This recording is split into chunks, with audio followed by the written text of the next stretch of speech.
Hey everyone, I'm Ronin, and today we are talking about the Hell Knight, a fun multi-class video for Baldur's Gate 3. I wanted to have a different intro compared to my normal videos because this one is one I really thought about how to create a really fun themed build for you. If you think about the definition of Eldritch, what do you think of? Eldritch is actually derived from Old Scottish tongue, meaning resembling the elves or supernatural creatures, weird and uncanny. It was later adopted to also mean something more ominous, sinister, and ghostly. Well, if you think about Eldritch Knights in game, they're not really sinister, are they? I don't think so. They are basically wizard fighters, arcane fighters, and that doesn't really feel sinister to me. But you know what does is the Fiend. The Fiend Warlock. I mean, fiends are basically demons, right? So what happens if you mix the Eldritch Knight with the Fiend Warlock? That's where you get the Hell Knight. I hope you enjoy.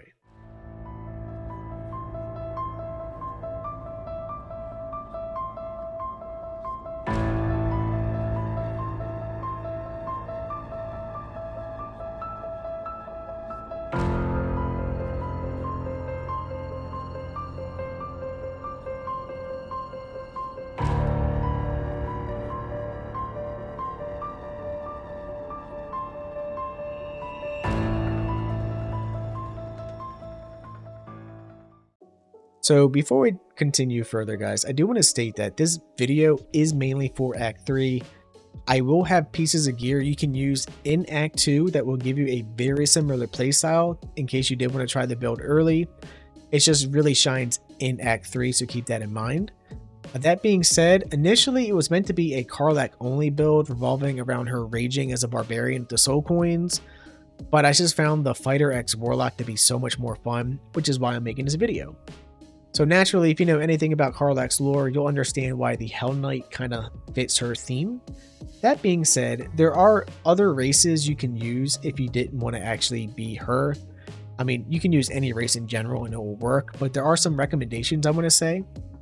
So naturally, the 3 tieflings, all 3 of these are going to have benefits of their own. The first ones, I mean, Produce Flame is currently bugged and it scales with Wisdom for your attack rolls, which is a little weird considering the other spells you have are with Charisma. So I don't know if it's a bug or not, but with the first set of tieflings, you do actually get the cool Hellish Rebuke and you get Darkness as well. And Darkness is really powerful. The second sub-race for tieflings, you get the Mage Hand cantrip. This is really fun for outside of combat interactions.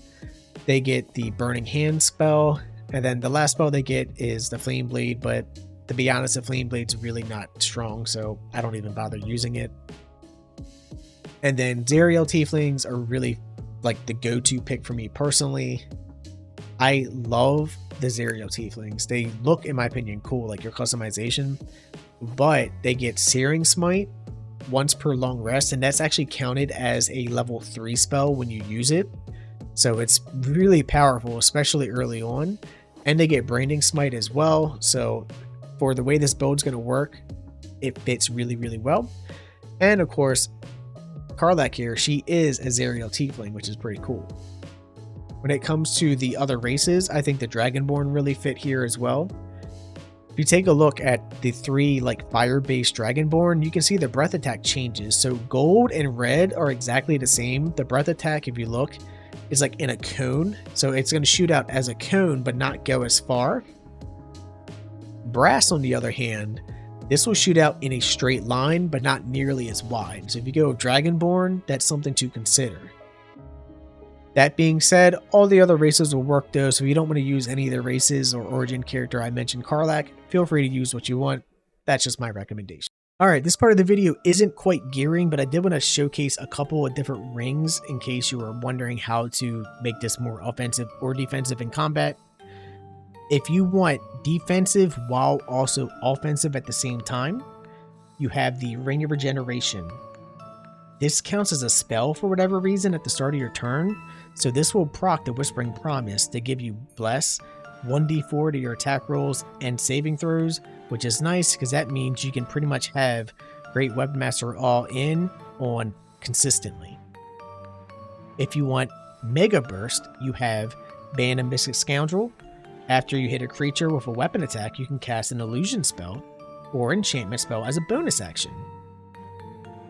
Hold Person is considered an enchantment spell.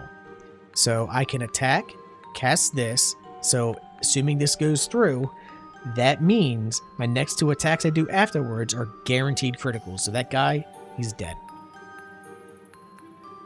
Ring of Arcane Synergy is also really nice because I do have the option to use a cantrip and immediately attack afterwards. You can use a cantrip and then now you gain Arcane Synergy, which gives you damage equal to your spellcasting modifier, which for us is 20 charisma, giving us +5. Now we all know how powerful Eldritch Blast is, so we can Eldritch Blast and then immediately attack as well. So let's go ahead and break the combat down, and then we'll talk about the rest of the gear for the people that want to know how to gear from Act 2 all the way to Act 3. I do want to showcase the power of the Ring of Regeneration in combination with the Whispering Promise. And I actually rolled higher with my initiative, and you can see, even though I was at full HP, it healed me and gave me the Bless.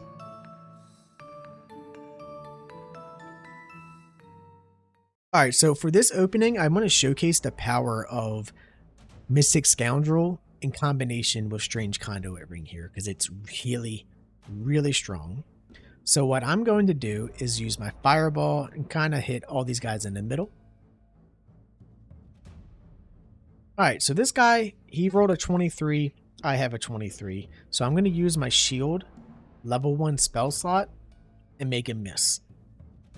Really nice, and this is why the Eldritch Knight spells, even though they don't get that many, they come in pretty handy, because you're more of a fighter, like warrior, than you are a caster, but it still works out efficiently. So now it's my turn. So now I have a couple of things I can do. I just used a spell slot here for my Fireball, so I only have one more Hold Person I can do if I want to upcast it to hit multiple people. So do keep that in mind. Normally it would be only one person for a level 2 spell slot. Alright, so on my turn, if you take a look, this is only a 75% chance to hit. I'm going to take off my Great Weapon Master all in, and I want to come up. Instead, I want to attack this guy normally. 95% chance to hit. Probably going to hit. It did. Good. And it didn't kill him, which is nice because now I can showcase how powerful Hold Person is. And if you look, I have 3 stacks of Arcane Acuity as well, so I get +3 to my spell attack rolls in DC as well, in combination with the gloves I already have as well. So now I'm going to use my Hold Person, and I'm going to use it as a rank 2 spell slot, or my Warlock spell slot is level 3 to upcast it to get 2 people. So put it on him, 95. Put it on him, 95. It's going to get both. This is great, and because I have 3 attacks in total, I can now do some big time damage. So what I'm going to do now is finish this guy off in front of me. You see it's a 100% chance to hit now. So what I want to do now is go to my passive, put Great Weapon Master all in, back on, and attack this guy. Guaranteed crit. And if you take a look at the damage, 39, 6, 15, 7. I'm going to come over here and hit him. Bam. Damn, that was a lot more damage than last time. 48, 15, 5. Like, it does some nice damage. And I have Action Surge, so if I wanted to continue to attack, I could, but I don't. I don't want to do that yet. Instead, what I want to do on my turn, I'm going to use Heat Convergence because I want to get all the heat I have on my next attack, because I'm going to do some big time damage with either Raise of Fire or Hellflame Cleave. So instead, I'm just going to end my turn now. Alright. Now it's time to hurt these guys. So I'm going to go ahead and attack with Hellflame Cleave. And this is going to do a ton of damage. I want to try getting everyone at once. So even though they'll get attack of opportunity on me, I don't care. I'm going to try getting all three at once here.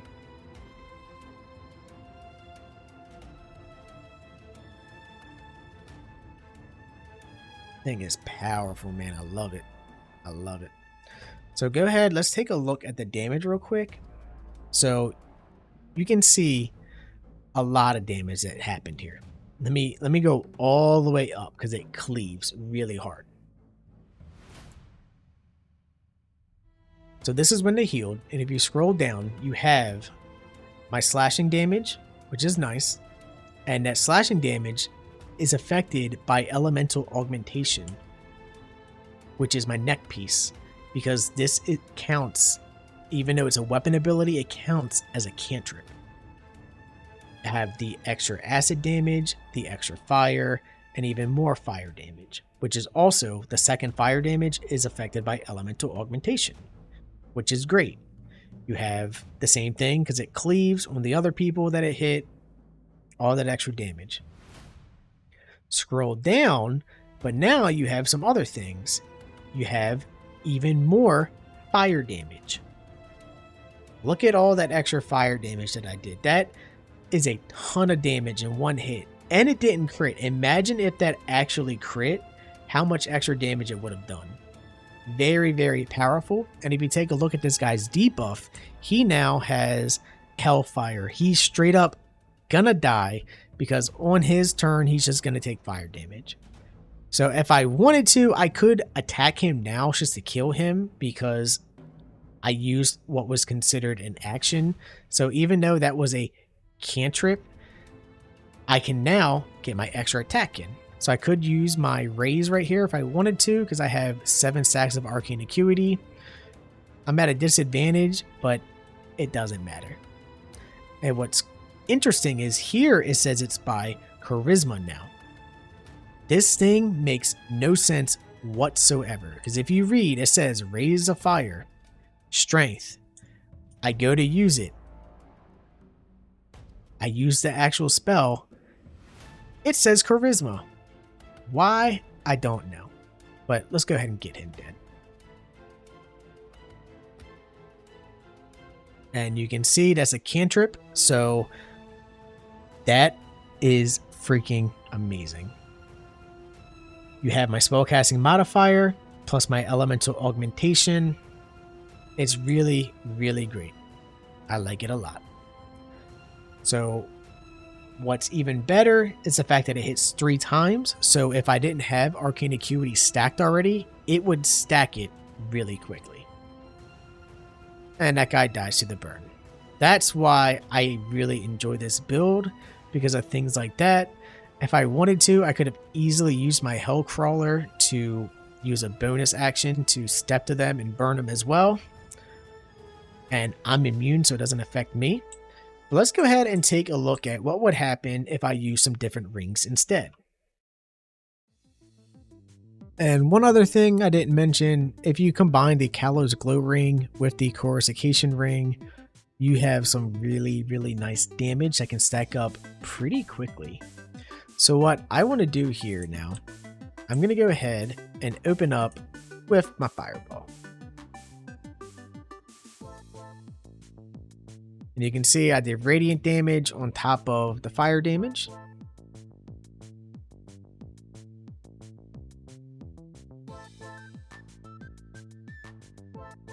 So I could choose to use my Hellish Rebuke on that guy to get even more stacks of Arcane Acuity, which I'm going to do. And it also did extra damage from the Coruscation Ring and the Kalos Ring. Alright, so now it's my turn. So, unlike before, if you watched my Pyromancer video, where this ring would hit you as well because of the heat damage, I don't take any heat damage, and this is only 2 points of damage. Because my chest piece reduces all damage by 3, that will not affect me whatsoever. So now, it's my turn. So what I want to do is blast these guys. So let's go ahead and go with 1, 2, 3. Got some extra damage in on them. I'm going to come over here. I have 7 arcane acuity stacks. So now I am going to either A, attack, or use action surge. I can do either or, it doesn't matter. I need to get my attack in though, because I do need to get some heat going, because it only comes from my weapon. So now I am going to use my action surge to get my stuff back. Even though I don't need to, I could just simply save my heat convergence. I'm going to blow these guys up. And you can see it, because this hits multiple times. If you take a look at the damage, you get the extra radiant damage 1, 2, 3 multiple times as well. So for this next clip, I'm using the coruscation ring that I do like to have on my caster sometimes, but if I do plan to use a lot of Eldritch Blast, for example, having that in combination with the Ring of Arcane Synergy is really nice. So when I open up now, instead of opening up a fireball like I normally would, I'm going to open up with Eldritch Blast. And you can see this will knock back people.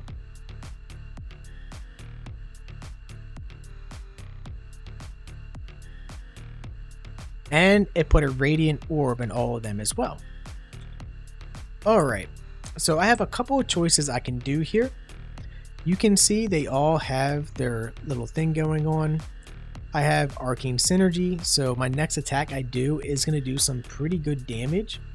So what I want to do here, I could either start to attack and just get a bunch of attacks off on the enemy to really utilize the Arcane Synergy. I could continue using Eldritch Blast. It doesn't really matter what I do because they're just going to take so much damage. One thing I would like to personally do though is get my stacks here, Arcane Acuity versus my Arcane Synergy. I want my Arcane Acuity really high. So instead, I'm just going to start to melee these guys. So in my opinion, I think going right here in the middle is going to be nice to have. So I'm going to use my bonus action, Hellcrawler, from my boots. And I'm going to come over here and try to get all 3 of these people at once. I did. And what's great is because that's considered spell damage, it's going to put radiant orbs on everybody, which is really fantastic.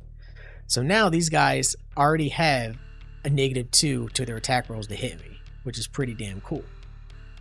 And I got 2 stacks of Arcane Acuity off of that alone. And now I can just start to attack people.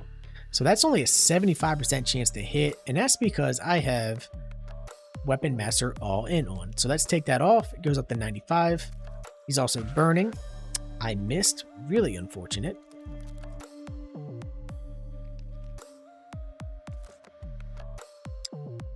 All right. Wow.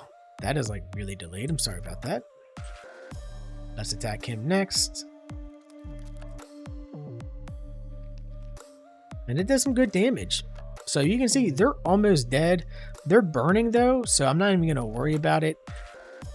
I'm almost at max stacks for Arcane Acuity. I have 4 stacks of heat, so I'm pretty good with where I'm at right now. So I'm just going to end my turn.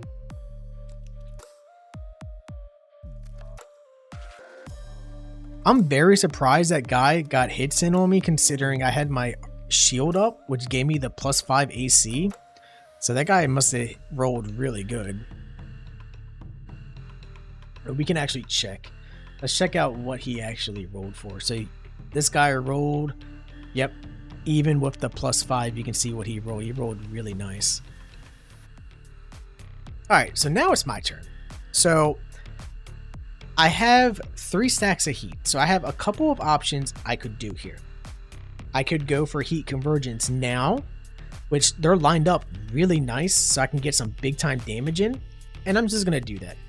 So I'm going to use my Hellflame Cleave, hit all these guys. Is it going to hit all of them? Let's move back slightly. Oh, I can't. I'm ensnared. The guy ensnared me. All right, well, if that's the case, then we'll just hit him.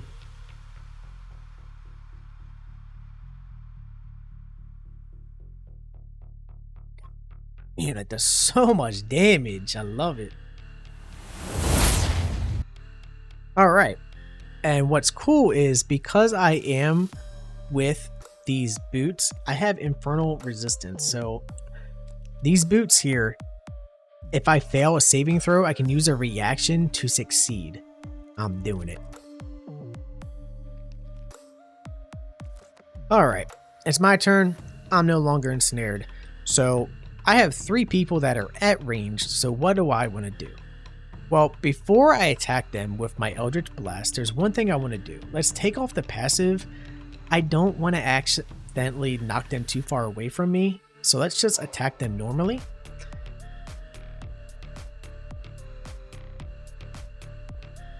One, 2, 3. Now this guy, if I would have hit him with the 3rd one, would have died, but that's okay. I'm going to run up and attack. And I'm going to put the Great Weapon Master all in on anyway, just because I feel like I'm confident I can hit even the 55%. And I did. I'm going to go ahead and Action Surge. Now, I could either choose to use my Eldritch Blast again, but I don't have a bonus action, so I wouldn't be able to get to attack afterwards. Or, if I wanted to, I could use Darkness. So, I'm going to use Darkness on myself real quick to show the benefit of this as well. So, let's go with that.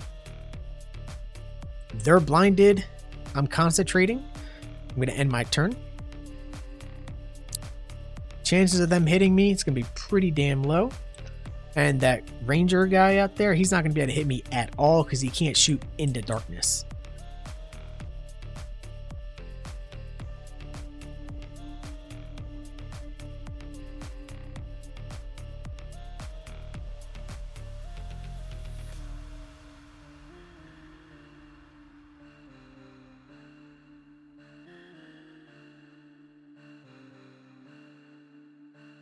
Alright, and you can see even though I had the heat on me, I take 0 damage from it. So now I'm just going to blow these guys up. There's really no point to mess around with them anymore. It's time for them to just straight up die. Alright guys, now that you got to see the build in action, let's take a look at gear.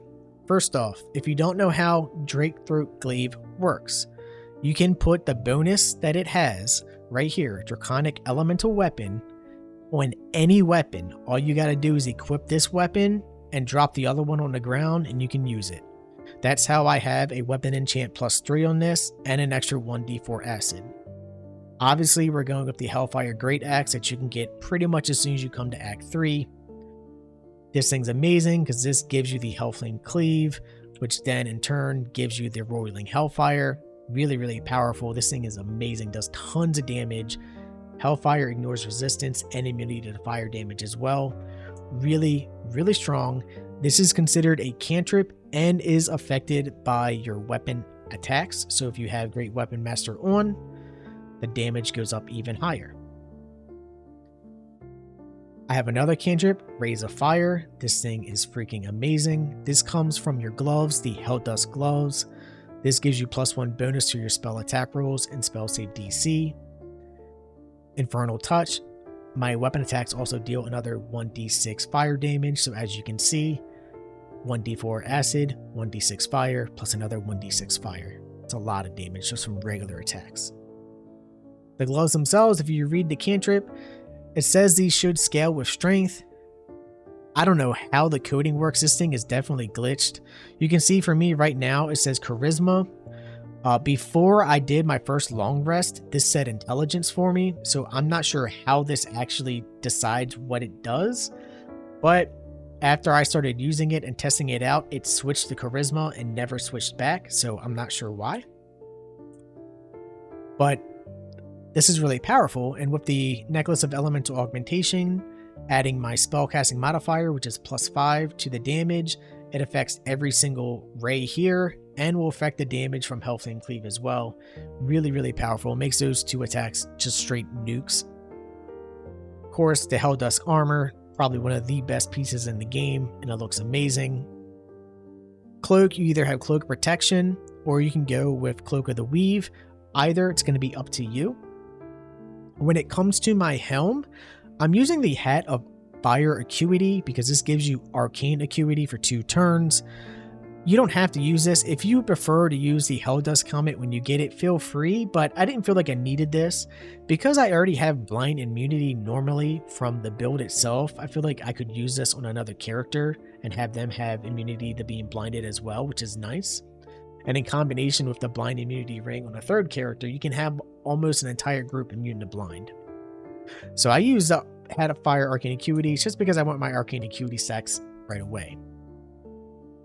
So that's all the gear for the final product. The last little thing here, the bow, feel free to replace it if you don't like using this. Another really good alternative is going to be the dead shot. This is going to give you increased crit chance, which is nice. Okay, so as soon as you get to Act 3, you're not going to have majority of the Hell Dust stuff. The boots you can actually get right away, and I will showcase at the end of the video how to basically get those. All you got to do is fly, sneak around, and loot it from the chest. But normally you won't have that right away, so you could go with the Nightwalkers. Really, really great boots, and I love those. If you don't have the Hell Dust gloves or you don't do the Devil's Due right away like I did, some other great alternatives. If you want to have dexterity without any points, you can use gloves of dexterity. If you would like to have extra fire damage like I had, the flawed Hell Dust gloves that you get from Damon in Act 2, also a great alternative. If you want even more stacks of heat, in Act 2 you do have the Thermo Arcanic gloves. You can get these almost right away. However, it's going to be up to you whether you like to use these or not. This will allow you to stack up the heat really fast because this will affect spells as well, while the weapon is only going to be for attacks, so it's going to be up to you. Chest piece wise, there's going to be quite a few different chest pieces I'm going to recommend here. So in Act 1, inside the Grimforge, the Adamantine armor is really good. This also reduces all incoming damage by 2. So if you're a tiefling, that means heat won't damage you at all. And if you aren't a tiefling, if you combine that with the Darkfire shortbow, it gives you fire resistance anyway. So there you go.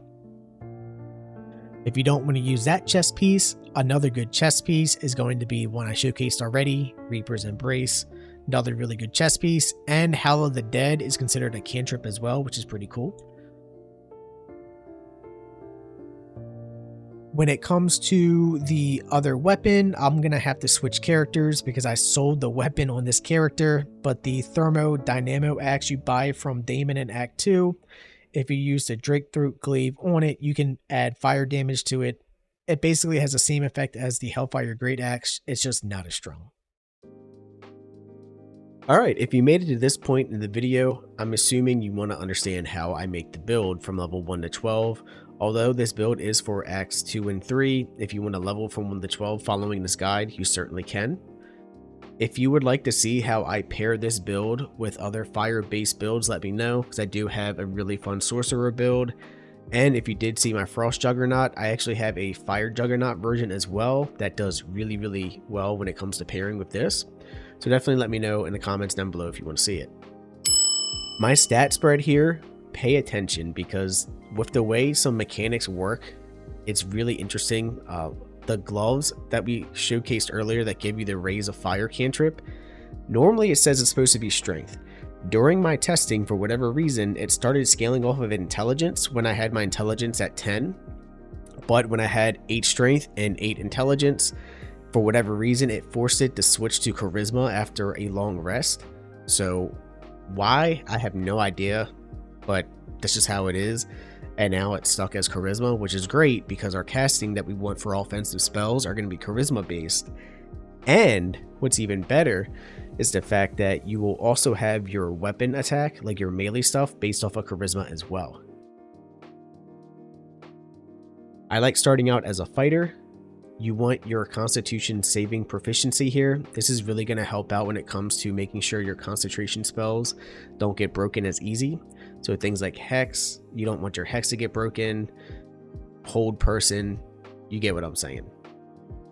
Fighting style here, it's going to be up to you. Defense has a good merit for extra AC. Great weapon fighting is okay. I don't find this to be all that useful because I do use the Hag's Hair in this build, but that's not required. You can easily get all the stats you need and Great Weapon Master without the Hag's Hair. You just get an additional feat if you have it.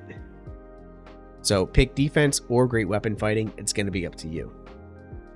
My stat spread here, if you would rather dump dexterity and pump it up in wisdom, feel free to do that.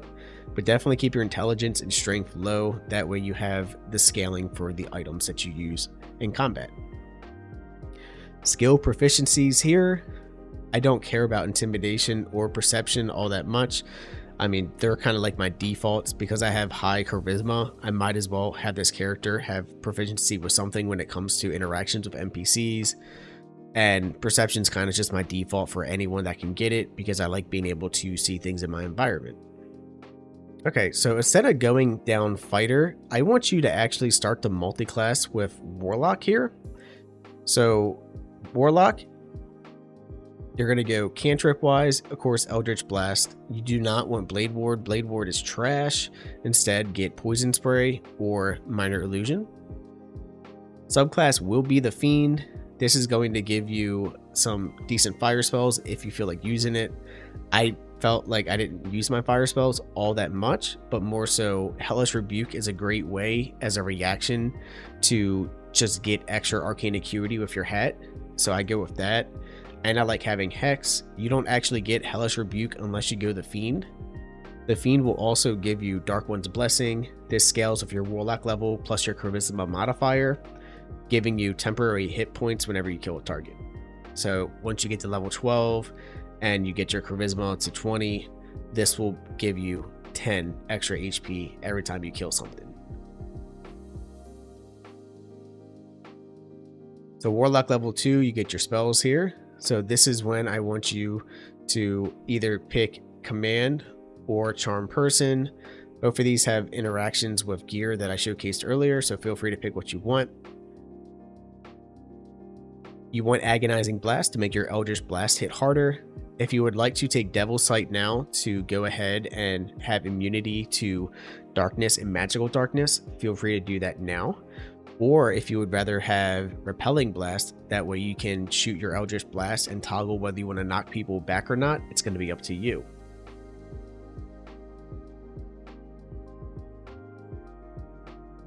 Okay, so Warlock level 3, you go ahead and pick some more spells. Hold Person or Misty Step, whichever one you think is going to be better earlier on. Your Pact Boon obviously is Pact of the Blade because this is how we get our weapon to scale with Charisma. And it makes you proficient with any weapon if you weren't already proficient. I mean, you started out as a fighter, so you'd be proficient anyway. But now when you use this, it just makes your weapon scale with your actual Charisma modifier, which is awesome. Okay, so you get your first feat here. So cantrip wise, doesn't really matter. Spell wise, Misty Step. You don't want Darkness because you're going to get that from Eldritch Knight, so take Misty Step instead. Your feat. So if you have the Hag's Hair, you will already have Charisma maxed out. If you do not have the Hag's Hair, instead, if you want to get your Charisma up, what I would say is to choose Performer here. This will give you +1 Charisma and actually make you proficient with music instruments so you can perform if you wanted to, which is pretty cool because some of the origin characters have really unique performances that they can do.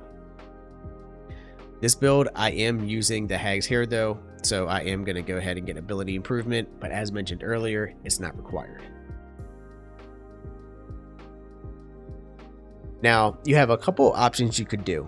You could start to go down Fighter, or you could continue with Pact of the Blade Warlock to get deep in Pact. It's going to be up to you and how you do it.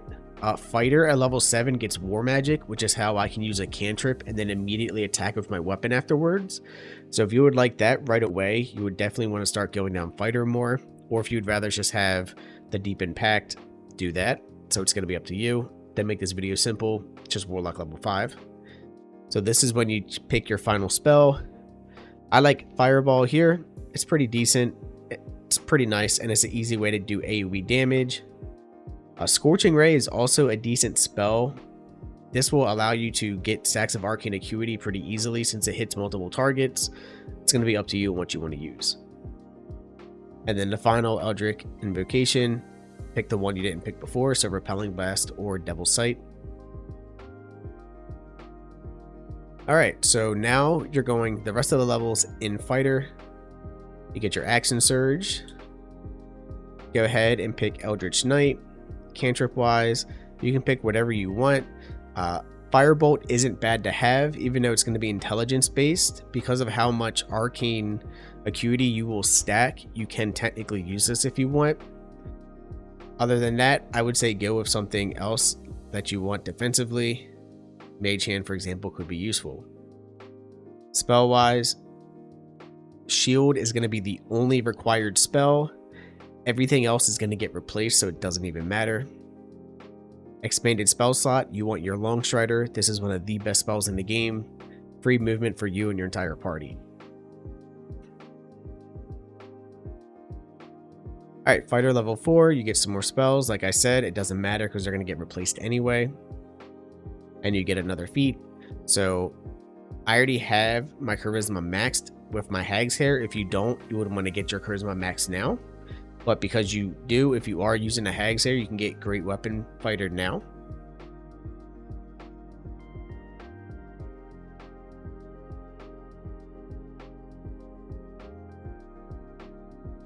Now, I am under the assumption that this is a bug that extra attack isn't supposed to stack with the Warlock extra attack. If it gets patched out, instead of going 5 points Warlock, I would only go 3. If it doesn't get patched out, feel free to follow this guide to the T. Also, I do want you to replace a spell. What you can do here is remove some of the spells you're not going to use, like Chromatic Orb. And you can actually get an extra wizard spell. So Enhanced Sleep is nice because your strength is really low. This will definitely help out outside of combat. Featherfall is another nice ritual spell to have. If you want to set someone up for just massive like fire AoE, Grease is nice to put that on a target and let someone else like the Fire Mage just blow them up from a distance. It's going to be up to you and what you want to pick here, so go for whatever you want. Tasha's could be okay, but this is going to be intelligence based, so I wouldn't recommend it. I would say use Hold Person instead. So for me personally, I'm going Enhanced Sleep. Fighter level 6, you get another feat. So if you did not have the Hag's Hair, this is when your ability improvement would be at 20 for Charisma and you get Great Weapon Master. If you use the Hag's Hair, you get an extra feat. So there's a ton of feats to choose from. Alert's nice if you want to get extra initiative and not be surprised, because the initiative you have is only +2 with dexterity and then +3 with your bow. You have +5 initiative anyway. However, if you would like to use a different bow, your initiative is only going to be +2, so that could be pretty useful. Alert. If you'd rather have extra constitution, go ahead and get ability improvement for that. Extra wisdom, ability improvement for that. Pick whatever you think is going to be best there. If you do want to get your cantrip, the Firebolt, to scale with Charisma instead of Intelligence, you could also do Magic Initiative or Initiate and then actually choose the Firebolt cantrip. I know it says you already know this, but pick it anyway and it'll give you 2 of them. One of them will scale off of Charisma. And if you want another thing to scale off of Charisma, like cantrip wise, you could definitely do Acid Splash, which could be pretty useful because this does have synergy with the necklace that you use and some possible rings if you did want to use it that way. And then also you can get another spell, so you can change a spell here, and because these spells are going to be from the sorcerer, you could actually get a different spell here and get it to scale off of Charisma, which would be cool. That's going to be up to you on whether you want to do that or not. I mainly use my spell slots defensively or for CC anyway. So another thing you could do instead of that though, you could definitely come down and get Savage Attacker. This is really powerful. This will make all your melee attacks just reroll the damage. So anytime you hit with your melee attack, it will reroll anything based off of the melee attack. So like extra fire damage, whatever may be on the weapon can get rerolled for even more damage. If you don't want that, if you want even more HP, Tough could be pretty useful. You can see how much of a difference that goes up. 120 without it, 98. So Tough does make it go up pretty high. If you take a look at my constitution without tough, I can just put it like that and it will still give you 120 as well. So pick whatever you want. There's a lot of different things. Lucky is also another great feat to have. There's a bunch of feats you can use here. Elemental Adept. This one is okay. If you do this, definitely want fire. That way you can ignore fire resistances. However, if you have arsonist oil, if they are resistant to fire anyway, if you throw arsonist oil on that target, it makes that fire resistance become vulnerability regardless. So it's up to you if you would like to use that or not.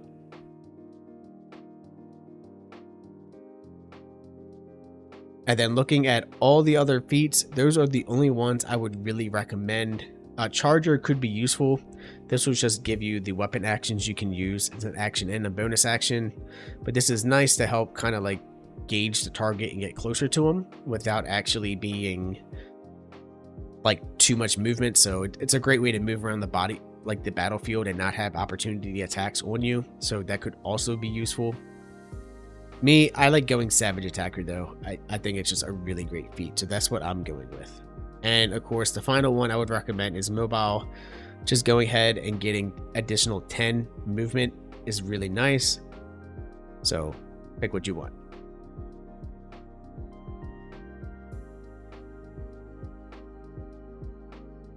And then at level 7 fighter, that's when you get your war magic. So that's how you can do cantrip into attack with a bonus action. And this is when you would pick your darkness, and in my opinion, get Scorching Ray as well. And that is the build, everybody. I really hope you enjoyed. If you did, definitely comment down below what you want to see next. I have a bunch of different kind of builds already in the works, and I have a lot of requests for things I'm working on.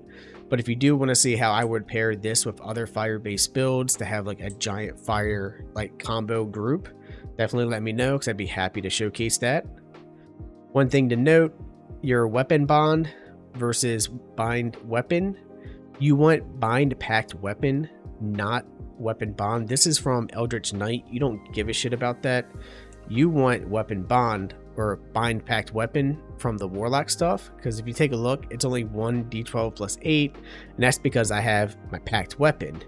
If this wasn't a pact weapon, the damage goes down significantly. So let me show you. I'm just gonna summon a random pact weapon real quick. So now if you take a look at that 1d12 plus 2. Yeah, so instead, now I go like this, and bam, look at that. Look at the damage increase. It is pretty significant. Anyway, guys, I'm Ronin. Thank you so much for watching. Comment down below what you think of the build, and I will see you all in the next one. Bye-bye.